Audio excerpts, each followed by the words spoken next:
Hello everyone, my name is Tony Pimentel and I'm a middle school and high school ministry coordinator who's also an introvert.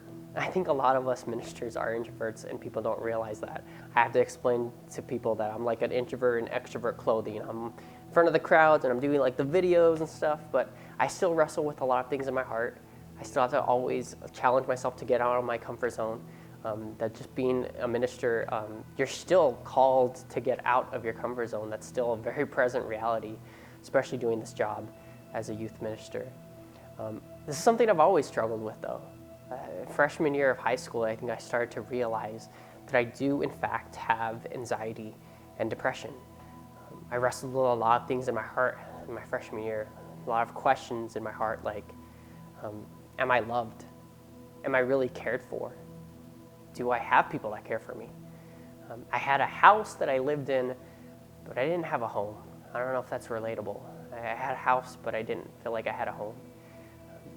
Toward the end of my freshman year, I was talking to a friend, and he was telling me what he was going to do for the weekend, and he said something that completely jarred me, completely stopped me in my tracks. He said, I'm going to go hang out with my church family. Church family is how he worded it. I was completely mind blown from this. Church and family, that's never been a correlation in my vocabulary. Church was just something I went to in the mornings on a Sunday, half asleep, didn't pay attention to, didn't talk to these people throughout the week. That's what church was. They were not the word family. But I was intrigued by this concept, and I desired a home, I desired a family.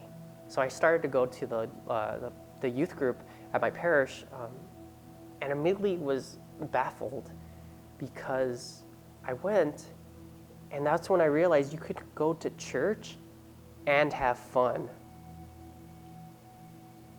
But these people were so welcoming, they were so joyous and vibrant and desired God. You saw it, that they desired Jesus Christ, and they wanted that for others. And I was so inspired by this that I started to go every week, every month. Months turned into years. I became a core member myself, and I finally felt that I did have a home, not just a house. I had a family, a church family.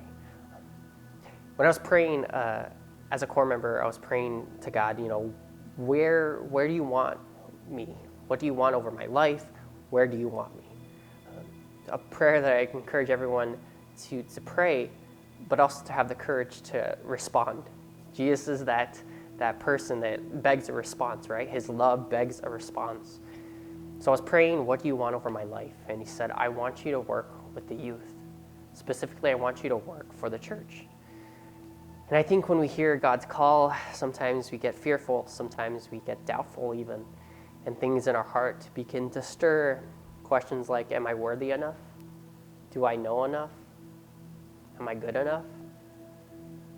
Eventually I did answer the call. I got through that.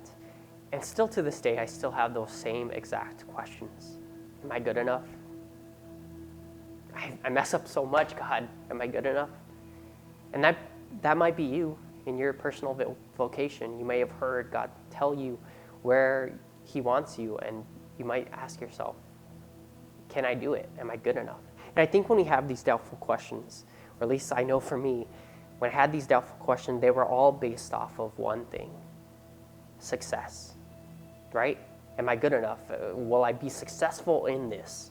In this call that you've called me to do, am I going to be successful in it? But every time I have these doubtful situations, I have to tell myself, it's not about success. It's about the yes. When God's calling us to do something, it's not whether or not we're going to be successful. It's whether or not are we going to say yes, are we going to be faithful? That's what it's about. So yeah, when you think about your own vocation, I don't know. You may or may not be worthy enough, but God's still calling you. He's calling you to say yes.